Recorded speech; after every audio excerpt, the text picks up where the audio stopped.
Describe the pattern, then write or draw the next two numbers, letters, or figures. So this first one, what's happening? That's exactly how I would say it. So they're alternating between plus and minus, so positive and negative. Something to that effect. The numbers are going up. So the next two numbers would be -6 and 7. Number 4, what's happening between each of them?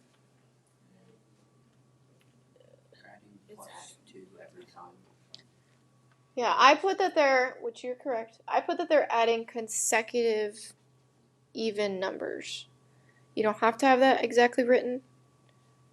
Adding consecutive even numbers. If you wrote something similar, I might write in the word consecutive because it does add 2, add 4, add 6, add 8. So it's adding even numbers, right? 2, 4, 6, 8. So the next one would add 10, which is 30, and then it would add 12, which is 42. Number 5, what's happening? It's the alphabet backwards.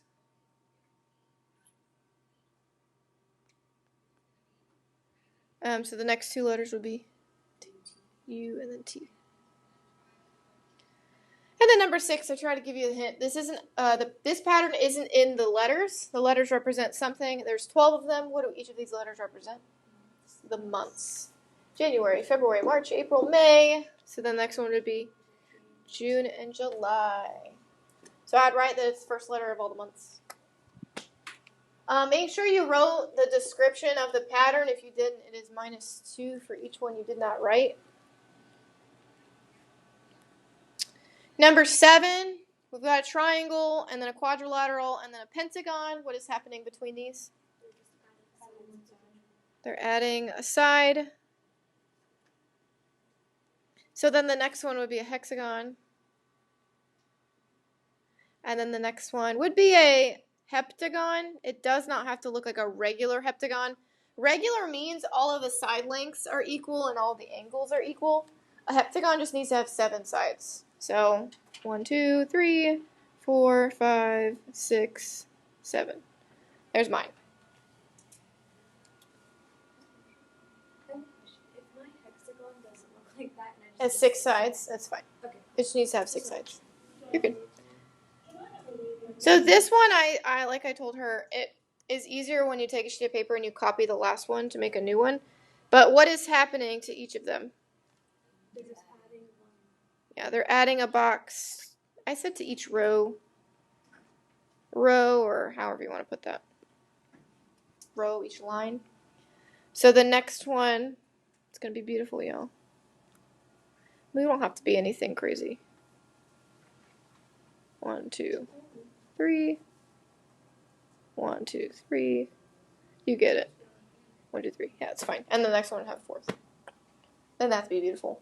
But like I said, normally I told the kids to just take a sheet of paper and copy it, like the paper you're doing your homework on, but this was already on your notes.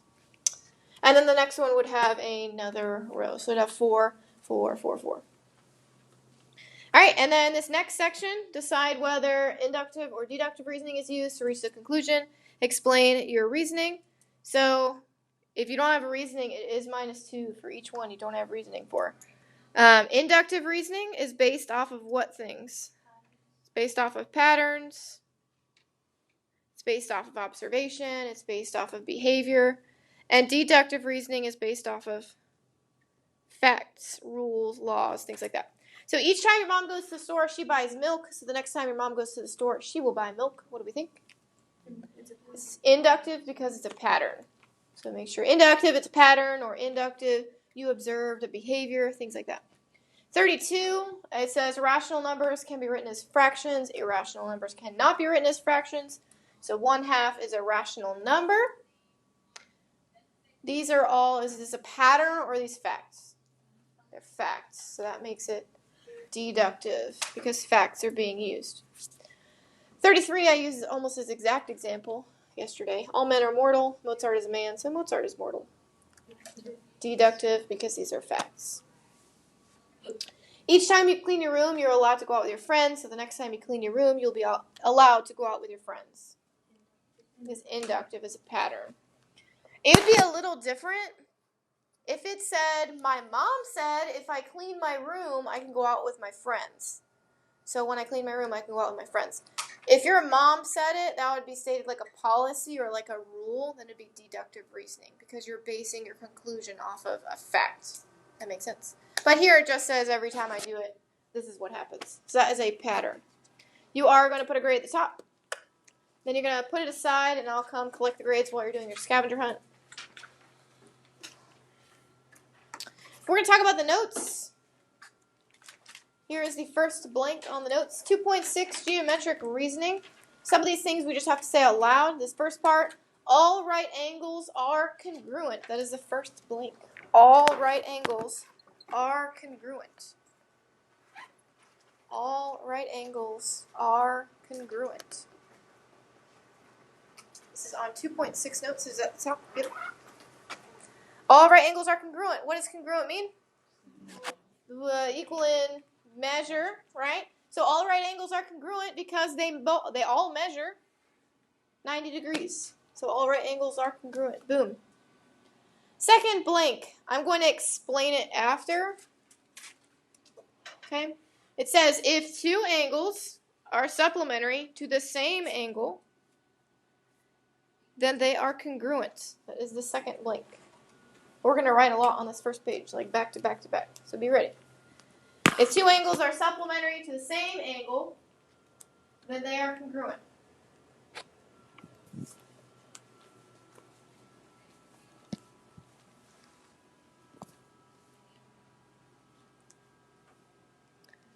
What does supplementary mean again?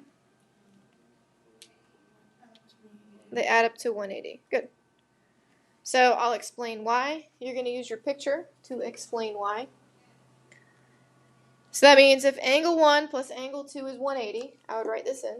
If the measure of angle 1 plus the measure of angle 2 equals 180 degrees.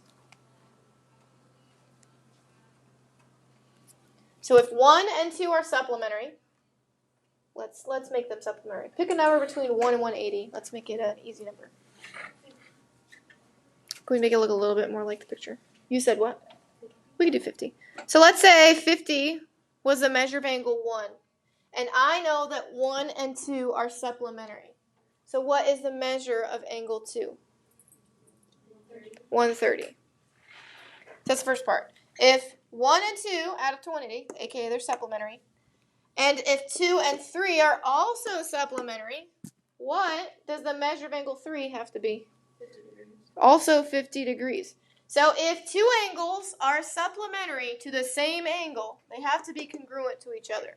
There's only one way to add two numbers to make 180. Does that make sense? So if two angles are supplementary to the same angle, they have to be congruent to each other. So you should have written the measure of angle 1 plus the measure of angle 2 is equal to 180. The measure of angle 2 plus the measure of angle 3 is equal to 180. So then what do we know about the measure of angle 1 and the measure of angle 3? They're congruent. Sorry, that's my beautiful squiggle. So if two angles are supplementary to the same angle, then they have to be congruent. What are you looking at? A squiggle? Yeah, I tried. I'm trying to not zoom in because virtual students can see me zoom in. And I want them to be able to write stuff. Alright, so this is congruent supplements theorem. It's the same as the congruent complements theorem. You're literally going to replace the word supplementary for complementary. If two angles are complementary to the same angle, then the two angles are congruent. If two angles are complementary to the same angle, then the two angles are congruent.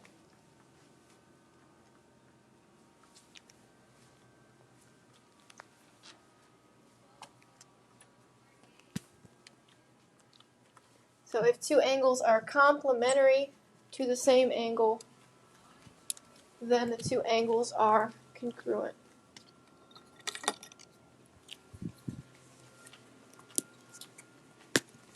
So we'll do the same thing. If Angle 4 plus angle 5 equals 90. Let's pick a number between 1 and 90. She said 50. If angle 4 is 50 degrees, and I know 4 and 5 are complementary, what's the measure of angle 5? 40. It's okay. So if I know they're complementary, and if I know that 5 and 6 are also complementary, so what would the measure of angle 6 have to be? If 5 and 6 are complementary? It'd be 50 degrees. So then I know that the measure of angle 4 would have to be congruent to the measure of angle 6. Because if these two are complementary to the same angle, they have to be congruent to each other.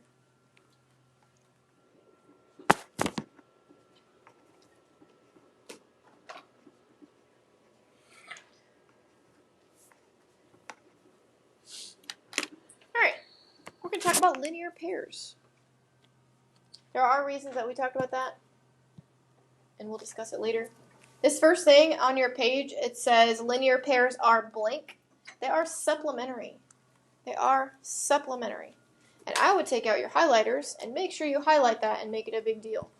Linear pairs are supplementary. Linear pairs are supplementary.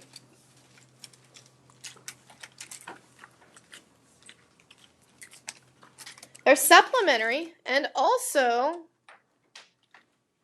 they share a wall. I would write that in as well, because we're going to talk about vertical angles, and vertical angles share something else. So, linear pairs share a wall. They're supplementary, which means, what do I know about their measures? They add up to 180, right? These two add up to 180. So we're going to look at your picture. If you have two highlighters, this would be best. We're only going to highlight two of them, and then we're going to list the remaining two. There are 4 linear pairs here. Let's talk about angle 1. Angle 1 is a linear pair with what other angle? A linear pair. With angle 2. So you can highlight that. Angle 1 and angle 2 are a linear pair.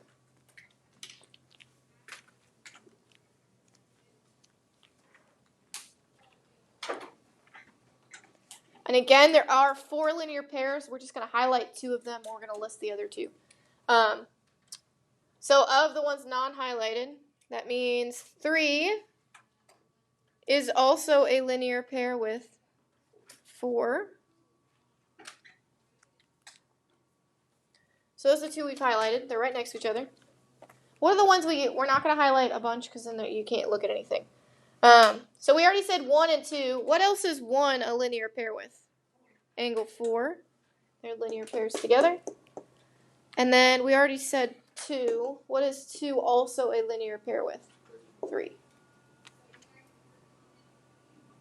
So I wrote them in black so you could see. They're not highlighted here, but they're also linear pairs. They're all linear pairs. So linear pairs share a wall. They're going to be different than vertical angles. What do we know about the measures of vertical angles? It was on your last test. They're congruent. So that's your blank. Vertical angles are congruent.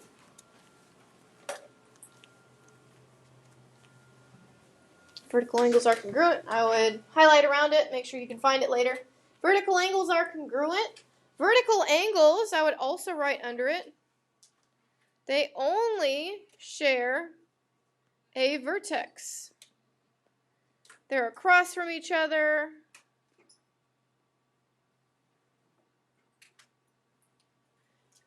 They don't share a wall. They just share a vertex.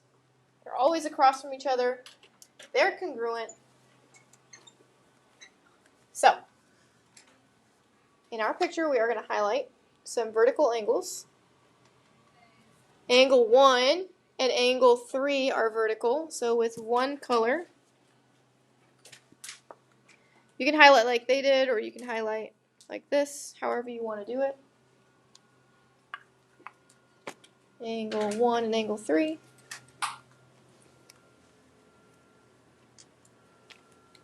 And then the other vertical angles are angle 2 and angle 4.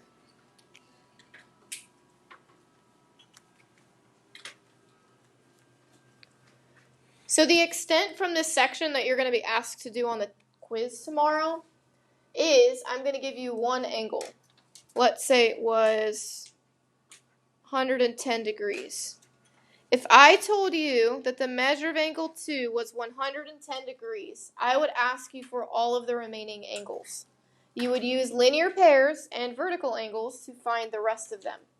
So the first one that you can easily find, angle 2 is vertical with what other angle?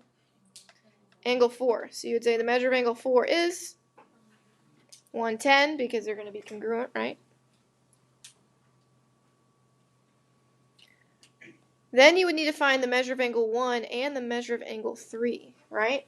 So what you would do is you can know that 1 and 2 are a linear pair, right? So linear pairs, they add up to 180. So you could take 180, subtract the 110 degrees you already have. So what would angle 1 be?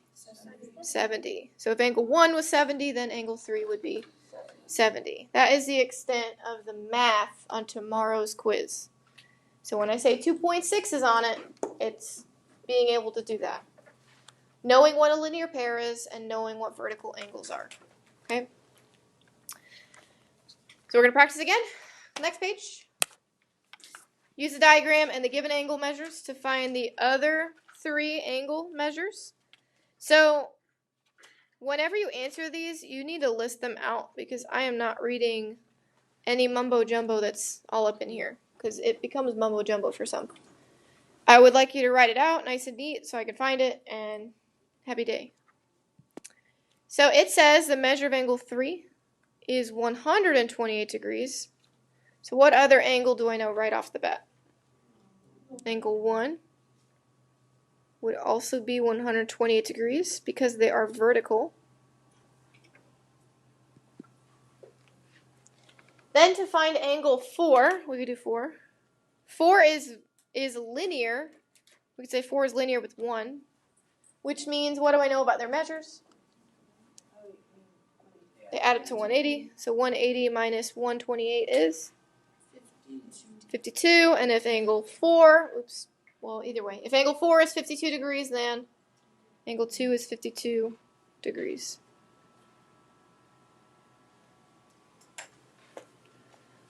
So again, this is the extent that you'll have to do tomorrow. This is the hardest part. Alright, we're going to keep moving. This is on your scavenger hunt. Again, this part is not on the quiz tomorrow. It will be on the test. It says find the value of x. So the first thing you want to do is identify. They gave me 148 degrees. So the angle that they gave me and the missing angle have to have some sort of relationship. What relationship is that going to be? They're vertical. And then what do I know about vertical angles? They're congruent. They're equal in measure. So that means this angle will equal how many degrees? 148. So I can set up an equation knowing that. 3x plus 1 will equal 148 degrees. Because they're going to be the same measure. From here we solve. We move the 1. Subtract it. 3x equals 147. Divide by 3. So what does x equal? Sorry, I thought y'all were ahead of me. It's 49.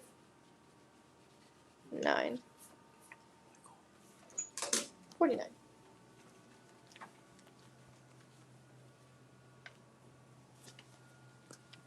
You can always check. How can I check myself? Plug it back in, and then it should make 148. I believe we actually flip. We're going to do this part tomorrow. So flip. Find the value of x. So again, we're given 2 angles. We need to decide the relationship between the 2 angles. So are they a linear pair or are they vertical? They're a linear pair, which means they add up to 180. Good. So again, we did this because they are a linear pair. Combine like terms. What's 6x plus x? 7x. Drop down that plus 19. What do I do next? Subtract 19. Subtract 19. 7x equals 161.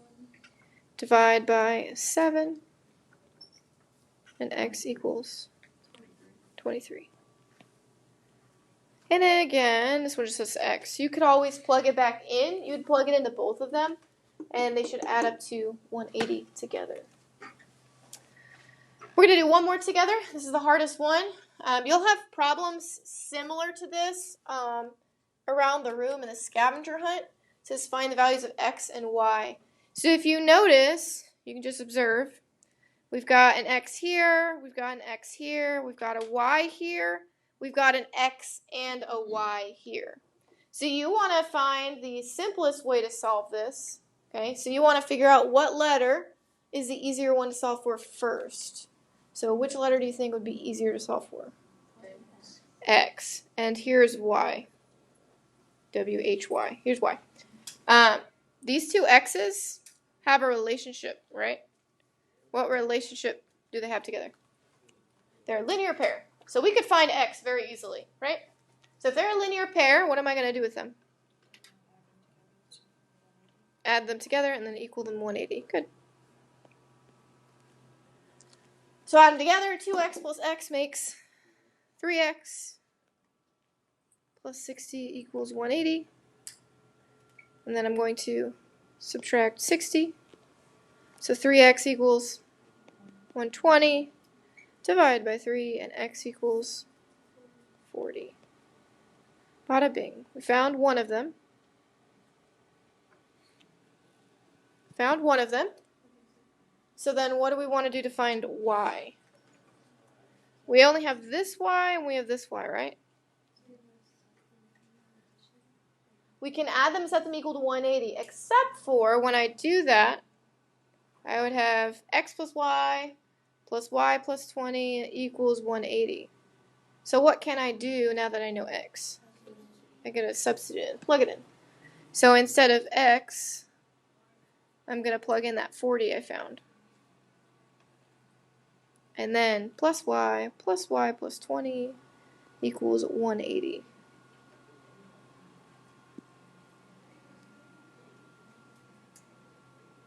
So all we did was plug it in. All right, so from here we solve. Combine like terms. What's y plus y? 2y. Oh, we could have combined that. Let's combine it. What's 40 plus 20? 60. Next step, subtract 60. 2y equals 120. Divide by 2, and y equals 60.